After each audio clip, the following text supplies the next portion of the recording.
Madame la présidente de la CTV, merci d'accueillir Tous pour la santé. Alors, cette matinale de l'Ordre des infirmiers, on a présenté les résultats de l'enquête. Quels sont les grands enseignements que vous en avez retenus de cette enquête des infirmiers de la vaccination? J'étais très intéressée par les résultats de cette enquête qui montre qu'il y a une augmentation de la couverture vaccinale, semble-t-il, en particulier chez les infirmiers et infirmières.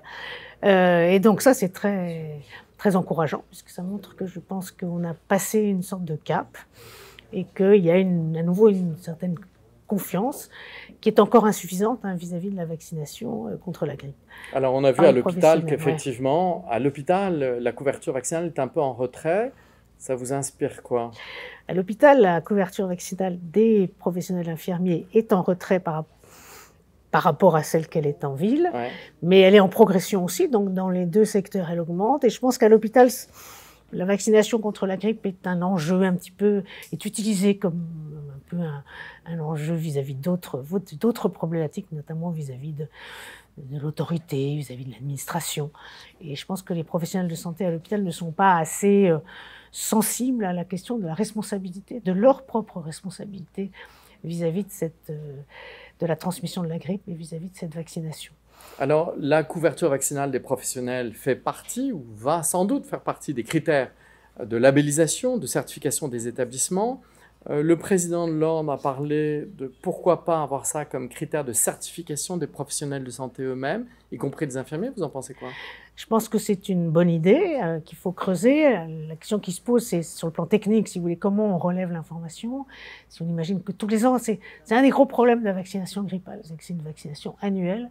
Et donc, il faudrait que tous les ans, on sache si les gens sont vaccinés ou pas. Actuellement, les critères de certification ne sont pas annuels, comme vous savez. Donc, au niveau des établissements, je pense que si déjà on incite les établissements à proposer cette vaccination et à en faire un enjeu, c'est-à-dire qu'ils sont évalués là-dessus, je pense que c'est déjà bien. Et on sait que si les établissements mettent des moyens, c'est-à-dire des moyens en termes d'information, des moyens en termes de moyens pour aller sur place, dans les services, vacciner, donner le vaccin gratuitement, faire la promotion qu'il faut, sensibiliser des infirmières relais dans les services pour vacciner, là, on sait qu'on peut gagner. Donc si on sensibilise les établissements eux-mêmes à la promotion de la vaccination, je pense qu'on peut gagner. Alors la question, c'est qu'on a toujours des petites poches de résistance et on ne sait pas jusqu'où on peut gagner. On sait qu'on peut gagner facilement 15 à 20 points de vaccination, de couverture vaccinale. Alors on a vu en ville dans cette enquête que le pourcentage d'infirmiers libéraux avec une permanence était très important. Est-ce que ça peut être un élément que vous allez prendre en considération dans l'augmentation du champ des compétences?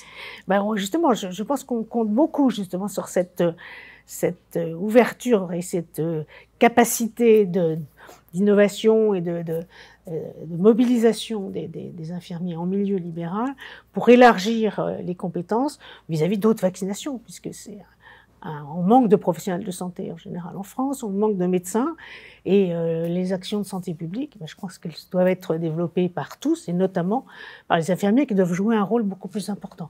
Donc je crois qu'on va avoir beaucoup de discussions là-dessus puisqu'on va avoir des groupes de travail qui vont travailler à la fois sur l'élargissement des compétences, à la fois sur l'évaluation et les éventuelles obligations de vaccination.